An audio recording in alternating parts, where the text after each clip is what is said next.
ನಾಳೆ ಅಮಿತ್ ಕೋರೆ ಅಭಿಮಾನಿಗಳ ಸಂಘ ಮತ್ತು ಕೆಎಲ್ಇ ಸಂಸ್ಥೆ ಬೆಳಗಾವಿಯ ಡಾ ಪ್ರಭಾಕರ್ ಕೋರೆ ಆಸ್ಪತ್ರೆ ಮತ್ತು ವೈದ್ಯಕೀಯ ಸಂಶೋಧನಾ ಕೇಂದ್ರ ಹಾಗೂ ಬೆಳಗಾವಿಯ ಜವಾಹರಲಾಲ್ ನೆಹರು ವೈದ್ಯಕೀಯ ಮಹಾವಿದ್ಯಾಲಯದ ಸಹಯೋಗದಲ್ಲಿ ಅಥಣಿ ತಹಸೀಲ್ನ ತೆಲಸಂಗ ಗ್ರಾಮದಲ್ಲಿ ಬೆಳಗ್ಗೆಯಿಂದ ಸಂಜೆವರೆಗೆ ಬೃಹತ್ ಉಚಿತ ಆರೋಗ್ಯ ತಪಾಸಣಾ ಶಿಬಿರವನ್ನು ಆಯೋಜಿಸಲಾಗಿದೆ.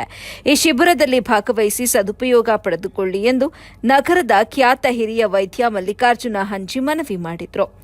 ಇಂದು ಎಸ್ಎಸ್ಎಂಎಸ್ ಕಾಲೇಜಿನಲ್ಲಿ ಆಯೋಜಿಸಿದ ಕಾರ್ಯಕ್ರಮದಲ್ಲಿ ಮಾತನಾಡಿದ ಅವರು, ಈ ಬೃಹತ್ ಉಚಿತ ಆರೋಗ್ಯ ಶಿಬಿರದಲ್ಲಿ ಹೃದ್ರೋಗ ಚಿಕಿತ್ಸೆ, ಹೃದಯ ಶಸ್ತ್ರಚಿಕಿತ್ಸೆ, ಕಿಡ್ನಿ ಚಿಕಿತ್ಸೆ, ಗ್ಯಾಸ್ಟ್ರೋ ಸರ್ಜರಿ, ಮಧುಮೇಹ ಚಿಕಿತ್ಸೆ, ನೇತ್ರ ಶಸ್ತ್ರಚಿಕಿತ್ಸೆ, ಶ್ವಾಸಕೋಶ ಚಿಕಿತ್ಸೆ, ಹಿಪ್ ಕಸಿ, ಕಿವಿ, ಮೂಗು, ಗಂಟಲು ಚಿಕಿತ್ಸೆ, ಕ್ಯಾನ್ಸರ್ ಚಿಕಿತ್ಸೆ, ಸ್ತ್ರೀರೋಗ ಚಿಕಿತ್ಸೆ ಹಾಗೆ ಚರ್ಮರೋಗ ಚಿಕಿತ್ಸೆ ಸೇರಿದಂತೆ 10 ಹಲವು ಚಿಕಿತ್ಸೆಗಳನ್ನು ಮಾಡಲಾಗುವುದು.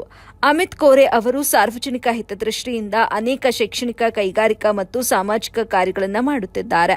ಹಲವು ರೋಗಿಗಳಿಗೆ ಸ್ಥಳದಲ್ಲಿ ಚಿಕಿತ್ಸೆ ನೀಡಲಾಗುತ್ತಿದ್ದು, ಔಷಧಿಗಳು ಉಚಿತವಾಗಿ ಲಭ್ಯವಿದ್ದು, ಗಂಭೀರ ಚಿಕಿತ್ಸೆಗಾಗಿ ಬೆಳಗಾವಿಯ ಕೆಎಲ್ಇ ಆಸ್ಪತ್ರೆಗೆ ಕಳುಹಿಸಿ ಉಚಿತ ಚಿಕಿತ್ಸೆಗೆ ವ್ಯವಸ್ಥೆ ಮಾಡಲಾಗುವುದು. ಆರೋಗ್ಯ ತಪಾಸಣೆಗೆ ಬರುವ ಪ್ರತಿಯೊಬ್ಬರಿಗೂ ಆಹಾರದ ವ್ಯವಸ್ಥೆ ಮಾಡಲಾಗಿದೆ ಅಂತ ತಿಳಿಸಿದರು. ಈ ಸಂದರ್ಭದಲ್ಲಿ ಶಂಭು ಮಮದಾಪುರ, ವಿಜಯಕುಮಾರ ಬುರ್ಲಿ, ಡಾ ಅಲ್ಲಮ್ಮ ಪ್ರಭು, ಪ್ರಕಾಶ್ ಪಾಟೀಲ್, ಪ್ರಾಚಾರ್ಯ ಬಿಎಸ್ ಕಂಬಾಳೆ, ರೇಷ್ಮಾ ಇನಾಮದಾರ, ಅಲ್ಲಪ್ಪ ನಿಡೋಣಿ, ಅಶೋಕ ಬುರ್ಲಿ, ಎಸ್ಜಿ ಸಲಗರೆ ಇತರರು ಉಪಸ್ಥಿತರಿದ್ದರು. ವರದಿ ದಾವಲ ಮಲ್ಲಿಕ ಜಾರೆ, ಎಪಿ ನ್ಯೂಸ್. ನಾವು ನಾಳೆ ಬರುವ ಶನಿವಾರ 3/2/2024 ತೆಲಸಂಗ ಹೋಬಳಿ ತೆಲಸಂಗ ಗ್ರಾಮದಲ್ಲಿ ಒಂದು ಬೃಹತ್ ಉಚಿತ ಆರೋಗ್ಯ ಶಿಬಿರವನ್ನು ಕೆಎಲ್ಇ ಡಾ ಪ್ರಭಾಕರ್ ಆಸ್ಪತ್ರೆ ಮತ್ತು ವೈದ್ಯಕೀಯ ಸಂಶೋಧನಾ ಕೇಂದ್ರ ಮತ್ತು JN ಮೆಡಿಕಲ್ ಕಾಲೇಜ್ ಇವರ ಸಂಯುಕ್ತ ಆಶ್ರಯದಲ್ಲಿ ಮಾಡ್ತಾಯಿದೆ. ಬಹುಶಃ ಅಮಿತ್ ಅಣ್ಣ ಭಾಳ ಅವರು ಮೌನ ಯೋಗಿ. ಅವರು ಹೆಚ್ಚು ಮಾತಾಡಲಾರದೆ ಅವರ ಅಪಾರವಾದ ಸಾಧನೆಯನ್ನು ಈ ಔದ್ಯೋಗಿಕ ಕ್ಷೇತ್ರದಲ್ಲಿ ಮಾಡ್ಯಾರ. ಅವ್ರ ಪೀರಿಯಡ್ನೊಳಗೆ 2 ಸಲ ದೂಧಗಂಗಾ ಶುಗರ್ ಫ್ಯಾಕ್ಟ್ರಿ ರಾಷ್ಟ್ರ ಪ್ರಶಸ್ತಿಯನ್ನು ಪಡೀತು. ಶುಗರ್ ಫೆಡರೇಷನ್ದ ರಾಷ್ಟ್ರೀಯ ಅಧ್ಯಕ್ಷರಾಗಿ ಕೆಲಸ ಮಾಡ್ಯಾರ. ಅದೇ ರೀತಿಯಾಗಿ ಶಿವಶಕ್ತಿ ಶುಗರ್ ಫ್ಯಾಕ್ಟ್ರಿಯನ್ನು ಇವತ್ತಿನ ದಿವಸ ಅತ್ಯುತ್ತಮ ಫ್ಯಾಕ್ಟ್ರಿ ಅಂತ ತಿಳ್ಕೊಂಡು ಬಹುಶಃ ಎಲ್ಲರಿಗೂ ಗೊತ್ತಿರ್ಬೋದು. ಕಬ್ಬು ಹಾಕಿದ 8 ದಿವಸ ಒಳಗೆ ಬಿಲ್ ಪಾವತಿ ಮಾಡುವಂಥ ಏಕೈಕ ಫ್ಯಾಕ್ಟ್ರಿ ಅಂದರೆ ಶಿವಶಕ್ತಿ ಅಂತ ಒಂದು ಯಶಸ್ವಿ ಉದ್ಯೋಗವನ್ನು ನಡೆಸುತ್ತಾ ಅದರ ಜೊತೆಯಲ್ಲಿ ಅವರು ಈ ಅಗ್ರಿಕಲ್ಚರ್ದತ್ತ ಬಹಳಷ್ಟು ಒಲವು.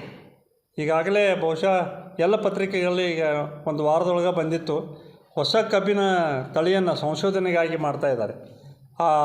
ಆ ಹೆಚ್ಚು ಇಳುವರಿಯನ್ನು ಕೊಡುವಂಥದ್ದು ಅಂದರೆ ಅಗ್ರಿಕಲ್ಚರ್ ಸೆಕ್ಟರ್ನಲ್ಲಿಯೂ ಕೂಡ ಅವರು ಭಾಳ ಒಂದು ಇಂಟ್ರೆಸ್ಟ್ ಅಮಿತ್ ಅಣ್ಣ ಅವ್ರದ್ದು.